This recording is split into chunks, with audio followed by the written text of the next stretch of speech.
Bible ధ్యానంలో ఇప్పుడు యోబు గ్రంథము 36వ అధ్యాయము చదువుకుందాము. మరియు ఎలీహు ఇంకా ఇట్లనెను, కొంతసేపు నన్ను ఓర్చుకొనుము, ఈ సంగతి నీకు తెలియజేసేదను. ఏలయనగా దేవుని పక్షముగా నేనింకను మాటలాడవలసి ఉన్నది. దూరము నుండి నేను జ్ఞానము తెచ్చుకొందును. నన్ను సృజించిన వానికి నీతిని ఆరోపించెదను. నా మాటలు ఏమాత్రమును అబద్ధములు కావు. పూర్ణ జ్ఞాని ఒకడు నీ ఎదుటనున్నాడు.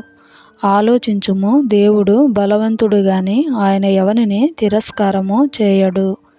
ఆయన వివేచనా శక్తి బహుబలమైనది. భక్తిహీనుల ప్రాణమును ఆయన కాపాడడు. ఆయన దీనులకు న్యాయము జరిగించును.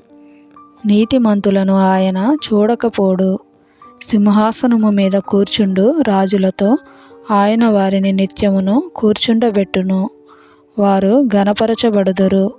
వారు సంకెళ్లతో కట్టబడిన ఎడలను, బాధాపాసముల చేత పట్టబడిన ఎడలను. అప్పుడు వారు గర్వముగా ప్రవర్తించిరని ఆయన వారి వారి కార్యములను వారి వారి దోషములను వారికి తెలియజేయును. ఉపదేశము వినుటకై వారి చెవిని తెరువజేయును. పాపము విడిచిరండని ఆజ్ఞ ఇచ్చును. వారు ఆలకించి ఆయనను సేవించిన ఎడల తమ దినములను క్షేమముగాను తమ సంవత్సరములను సుఖముగాను వెళ్ళబుచ్చెదరు. వారు ఆలకింపని ఎడల వారు బాణముల చేత కూలి నశించెదరు. జ్ఞానము లేక చనిపోయెదరు. అయినను లోలోపల హృదయపూర్వకమైన భక్తి లేనివారు క్రోధము నుంచుకొందురు. ఆయన వారిని బంధించునప్పుడు వారు మొర్రపెట్టరు. కావున వారు యవనమందే మృతి నొందుదురు. వారి బ్రతుకు పురుషగాముల బ్రతుకు వంటిదగును. శ్రమపడు వారిని వారికి కలిగిన శ్రమ వలన ఆయన విడిపించును. బాధ వలన వారిని విధేయులుగా చేయును. అంతియే కాక బాధలో నుండి ఆయన నిన్ను తప్పించును.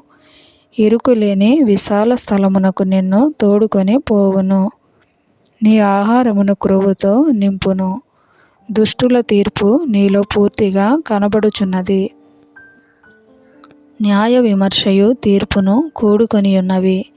నీకు క్రోధము పుట్టుచున్నది గనుక నీవు ఒకవేళ తిరస్కారము చేయుదువేమో జాగ్రత్త పడుము. నీవు చేయవలసిన ప్రాయశ్చిత్తము గొప్పదని నీవు మోసపోయేదవేమో జాగ్రత్త పడుము.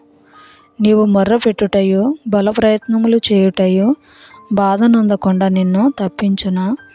జనులను తమ స్థలములలో నుండి కొట్టివేయు రాత్రి రావాలనని కోరుకొనకుము. జాగ్రత్త పడుము, చెడుతనము చేయకుండుము. దుఃఖానుభవము కన్నా అది మంచిదని నీవు వాని కోరుకొని ఉన్నావు.